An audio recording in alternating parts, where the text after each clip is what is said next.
I'm Tom from Likey Movies. It's time for another round of Bargain Bin Roulette, and this week we have the wonderful Tower Heist. The average apartment in the tower costs $5.6 million. We have the best views, most advanced security systems, but you know what these people are really buying? White neighbors? Us, the staff. They pay for our full and undivided attention 7 days a week. And Enrique, one other thing. I may have my own private island in Belize, but deep down, I'm just in the story of boys like Josh here. That's right, PS 104. Go Lions. Just an hour ago, the tower's richest resident was released into federal custody under house arrest here at his penthouse apartment. Several years ago, he was asked to manage all of your pensions. Right now, they're saying that anyone who invested with Mr. Shaw has been defrauded. Did he get your money too? Yeah, he did. If you need me, I'll be living in this box. All these guys keep cash close by, but we still haven't found Shaw's safety net. 20 million and change. So you're saying you want to rob Arthur Shaw? It's inside a building that has the most advanced security and is guarded by FBI agents 24 hours a day. We're not criminals. We don't know how to steal. Don't worry. I know someone who does. I made bail. How come you bail me out? Man, I don't even know your name. You don't remember Mrs. Salzberg? We used to get dropped off at her apartment every morning for daycare. Come on, heavy-set German woman, short goatee. You the little seizure boy that's having them seizures all the time. No. You would have seizures on a regular basis, and all the kids would be crying, and your eyes is rolling back, and the foam and coming out. It was very scary. Asthma doesn't cause seizures. Why'd you bail me out?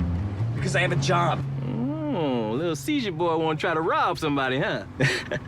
What you trying to steal? $20 million. Alan Alda, Matthew Broderick, Ben Stiller, and Eddie Murphy getting a little bit back to form. So, your general story on Tower Heist is Ben Stiller works with a bunch of people in this really fancy New York apartment building, and the most richest guy, Tom?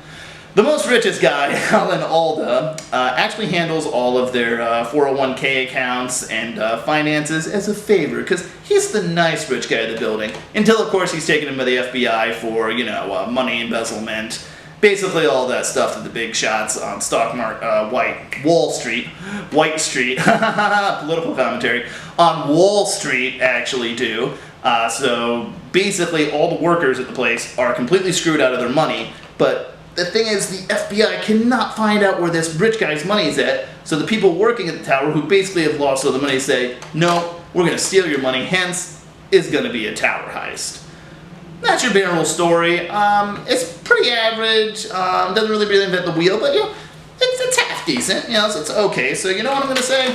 I'm not going to add a bullet for that one. That one's going to just get by, even though it's a little, So let's move on to characters. We got Ben Stiller, kind of playing it straight. I personally like it better when he's doing more of a weirdo character like Zoolander. Moisture is the essence of wetness. And wetness is the essence of beauty. Matthew Broderick basically playing sad Matthew Broderick. Maybe it's because he's married to Sarah Jessica Parker. I don't know that. Maybe they're very happy. But I don't know, honestly, after election, I've yet to see Matthew Broderick really do anything great. The big one in this one is Eddie Murphy, who does get a little bit back to form to the 80s Eddie Murphy we love from Trading Places, 48 Hours, Beverly Hills Cop. It's not as good, but it gets there a little bit better. So, it's kind of a mixed bag. I'm going to be nice, though. I'm going to say no bullet on this one. It's more of a personal choice there, but no bullets going in on that one. So let's get to the director, Brett Ratner. I have no strong feelings one way or the other.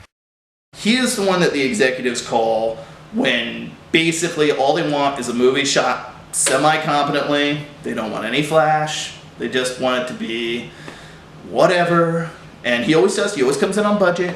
He always comes in on time. But man, if you need someone to raise your stakes, you do not get Brett Ratner to do it. He screwed up X-Men 3, which it's not even a terrible movie. It's just very blah. The Rush Hour movies only kind of work a little bit just because you have Jackie Chan doing stunts, and Jackie Chan is freaking awesome forever. Brett Ratner, he's just, honestly, these videos that I shoot, they're pretty straightforward, but if I had $70 million, I know I'd be showing a little bit more Flash than Brett freaking Ratner. So, not being nice this time. This time, Bullet is totally being added in for the Brett Ratner. So let's get on to part 4. Acting. So, everyone's playing it pretty straight. Ben Stiller's fine. Matthew Broderick's fine. Alan Alda does his Alan Alda thing. He never really does a truly bad job. The big deal for this movie was Eddie Murphy. Eddie Murphy was coming back. Eddie Murphy was going to just be the man again. We were going to love him. And you can see a little bit of that. You can see a little spark coming back into his life, but he just doesn't have the material to work this time. Maybe back in his early days, he could have just improv something and we would have been dying like we were in his older movies. Like I said before, Trading Places is probably my personal favorite. Yeah, we could have gotten there. He just doesn't, though, for this one. It's better than the Norbits of the world. My God, this is definitely better than Norbit. But at the end of the day, it's a tough call, but I think with the acting, we're going to have to go with a second Bullet. Still in my favor, but it's looking a little tighter. Alright, round 5. Did I fall asleep? Sad to say that while I did not fall into a deep coma, I actually nodded off for a little bit in this movie. Like I said again, it's the very just hold and shoot style this entire movie. So much advertisement. Like, wow, they go to Shake Shack. And here's the crazy thing. But you know, I'll get to that in miscellaneous. But yeah, I fell asleep, so unfortunately, by technicality rule, gotta add a third bullet. Which brings us to miscellaneous. This might go a little long. So there is a lot of advertisements in this movie. You have them going to the Toys R Us store over in Times Square, which the store itself is really awesome. They have a freaking carousel in the store. It's great. But they go there, and then the person working the store says, "This is garbage. I hate my job. Why did you get me fired?" Why would a store agree to do that? I mean, sure, yeah, they're getting the promotion, but you have the character saying, like, "This sucks. This sucks." Another guy works at Shake Shack is like, "I want to kill myself." This is just like Jaws 3D, where like they show that the owners of Jaws are just like, "Oh, the money is most important. Now put that shark in there where everyone else is," which is a terrible idea. Which of course though brings me to the biggest thing in the miscellaneous category for this movie, which is by far the golden car. Oh, did I forget to say spoilers for Tower Heist? Yeah, it's spoilers for Tower Heist. So where the bad guy is keeping his money is in Steve McQueen's old car. He has a little paint job on it and it's completely made of gold. Now at one point in the movie they say that the car itself is 4 tons. Now their plan for getting the car out of the building is to take the car down the elevator shaft. Now, I've been in a few elevators. I wouldn't call myself a pro, but I'd say I know some elevator knowledge. Now, if this car is 4 tons, we're going to go off what the movie tells us. And your average elevator can carry about 2,500 pounds. You know what? I'll even say 4,000 pounds, because this is a nice hotel. So we'll say that they can carry 4,000 pounds. Now, if it was just the car they were carrying, I would be okay with this. This would be like, okay, fine, they're testing the limits, but okay. But at one point in the movie, the elevator raises very quickly, even though it has the car, which is 4,000 pounds, or 4 tons, I'm sorry, which is closer actually to, I believe, 8,000 pounds. But like I said, we'll give you a little break there. Plus 10 other people in the car who, at minimum, weigh at least 150 pounds each. Closer, I'd say, to 200. So you're telling me that this fucking elevator can lift up all of these people, plus the car, at full speed to the top of a freaking... No, I'm not buying that shit. So, I'm sorry. 4th bullet's being added in here. It's bullshit. So at the end of the day, sadly, Tower Heist, it's got a few things going for it. It's not garbage. If you're on an airplane, it's the perfect airplane movie because you can just kind of, you know, come in and come out or whatever.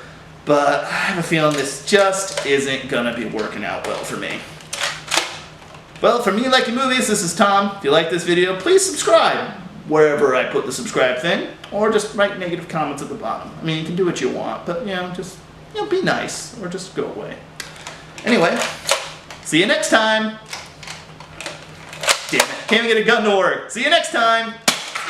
Get shot in the head, it's over. If you get shot in your head, it's over. If you get shot in your face, the bullet will go in your cheek, then come out the other side. Then what you gonna do? Die.